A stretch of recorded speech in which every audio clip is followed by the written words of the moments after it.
Hello everyone, we're going to learn about Chapter 34, the world between the wars, revolutions, depression, and the authoritarian press. At the end of World War I, political structures, economic structures, culture, environment, and so much more had changed around the world. However, today we're specifically going to deal with the learning objective dealing with state building. Chapter 34 is divided into 5 sections, the first one being the Roaring Twenties. First, we're going to deal with state building number 1, which is how governance has been constructed and maintained over time. Multiple factors led to the construction of a different government in Italy: fascism. Nationalists resented the fact that they gained little territory through World War I, war veterans felt abandoned by civilians, labor unrest increased, and the Italian parliament wasn't really doing anything, so then fascism appeared in Italy with Benito Mussolini as the leader.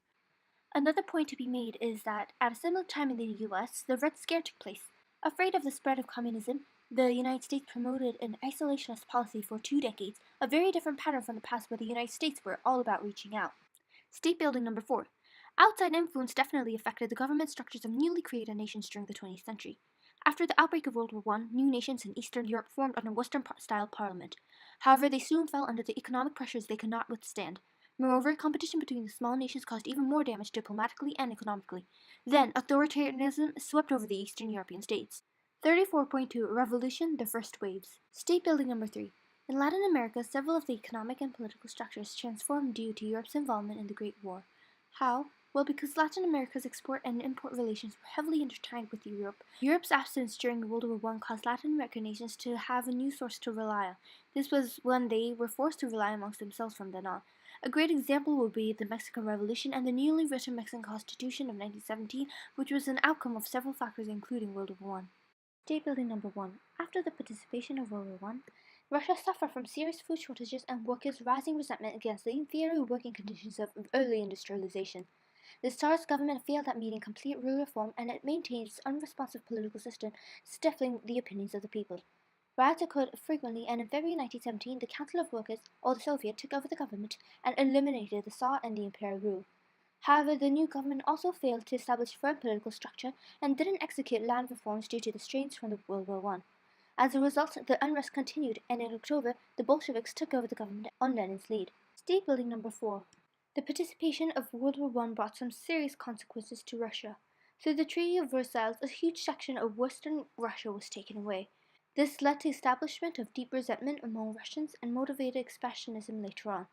The Bolsheviks managed to seize power after the crumble of Tsar's regime, but they were not the most popular revolutionary party among the people.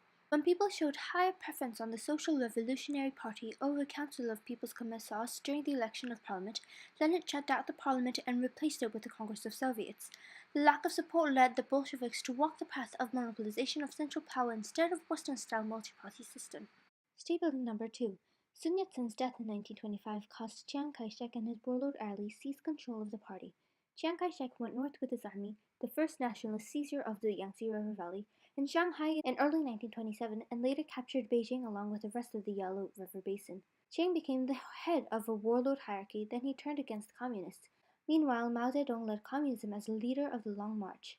Chiang had to ally with communists to fight the Japanese threat, and his own force was eroded by the powerful Japanese advance. This is how new communist center took shape in China. 34.3 The Global Great Depression. State building number 3. There were several effects of the Great Depression. First, there were the responses from the Western government. The Great Depression caused political polarization where people sought solution from radical parties both on the right and left. Support for communist parties increased in many countries. There was a parliamentary lacking power to handle the economic crisis, and the whole country was too divided to take action. Of course, the effects that the Great Depression had differed amongst the countries. 34.4 The Nazi Response. State building number 1. One significant response for the Depression was from Germany. Germany had an authoritarian response. The Great Depression was a major cause for the rise of Nazism. Hitler repeated the need for unity and the weakness of parliament and constructed a totalitarian state. Hitler had a Gestapo, which is a secret police that arrested political opposers. The German government tried to appease low-paid workers with employment and welfare benefits. 34.5 Authoritarianism and new militarism in key regions.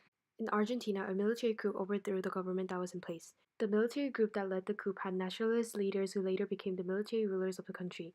These rulers wanted to modernize Argentina by adopting Western technologies. One of the military rulers, Juan de Perón, maintained his social status and position by appealing to the workers despite the fact that there were multiple coups to replace him. He gained much support from the workers who made most of the Argentinian population. Furthermore, Perón forged an alliance with the workers, the industrialists, and military to consolidate his power to a greater degree. He also maintained his rule by heavily depending on the press to oppress his opponent.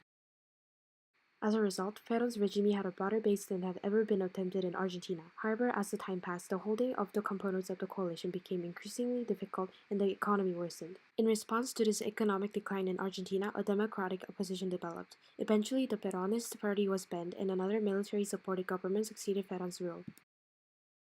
Meanwhile, in Japan, new policies were put in place under the Minister of Finance Korekiyo Takahashi during the Great Depression. These policies quelled the effects of the depression for Japan even better than Hitler's policies. Although the Depression initially shook Japan to the core, these policies were quickly created to solve the issues that the Depression brought. These issues include half of all the factories being closed by 1931, children begging for food, the farmers eating tree bark. These policies not only helped solve such problems, but also helped improve Japan's economy. These policies helped provide more jobs, yielded virtual elimination of unemployment, and helped grow Japan's economy.